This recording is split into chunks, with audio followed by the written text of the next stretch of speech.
The pain hit first. Then the sound followed, the way lightning beats thunder in a storm. The pain was in Jack Reacher's right wrist. It was sharp and sudden and hot, and it was more than strong enough to eclipse the dull, throbbing ache that filled his head.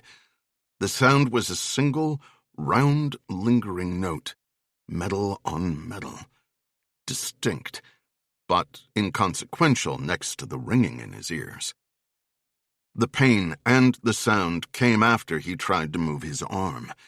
That was all Reacher knew. He had been asleep. No, somewhere deeper and darker than sleep, and when he floated to the surface, he was rocked by waves of dizziness. He was lying on his back, not in a bed, not on the ground, on something smooth and artificial and cold. The chill was seeping through his shirt and into his shoulder blades and down his spine. A sharp ridge was cutting into his calves. His head felt like it was being crushed against the hard surface. So he had drawn his right elbow back, ready to lever himself up. Or he had tried to. And it wasn't just the discomfort that had stopped him. Something was fastened around his wrist, preventing it from moving more than a couple of inches. Something cinched in tight. It bit into his skin, but that wasn't what hurt the most. It was one of the bones in his forearm.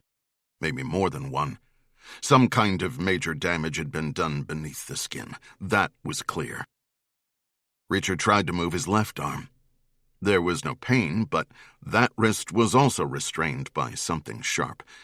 So was his left ankle. So was his right. He couldn't see what he was attached to, or what he was bound with, because there was no light. Not the slightest glimmer. The space he was in was completely dark. There was no noise, now that the metallic clink had died away, and no movement of the air. Reacher had no idea where he was, no idea how he had gotten there. But someone must have brought him, and shackled him. And whoever had done those things was going to rue the day. That was for damn sure. The same time Reacher was slipping back into oblivion, a man was standing at the side of the road, 5 miles away to the north, watching for smoke or flames. He had used plenty of names over the years, but at that moment he was calling himself Ivan Vidich. He was heavy-set and a little stooped, which made him look shorter than the 6'2" he claimed on his driver's license, and his bald head was all sharp angles and ridges, like it had been carved from stone by someone without much skill. His car was parked by the second of a set of 3 switchbacks. It was a notorious spot for accidents. The turns were sharp and close together and poorly lit. The road was separated from a steep drop by a wide shoulder and a rusty safety rail, and the camber coming off the apex of the first bend was way out of whack. Something to do with ancient geological deposits deteriorating and undermining the layers of bedrock deep down, way below the surface. Nothing that couldn't be fixed, given the right amount of money. But money was scarce in those parts, so the local Department of Roads and Bridges had just thrown up a couple of warning signs. They didn't help to keep vehicles from crashing, but the county lawyers said they might keep the department from getting sued in the aftermath.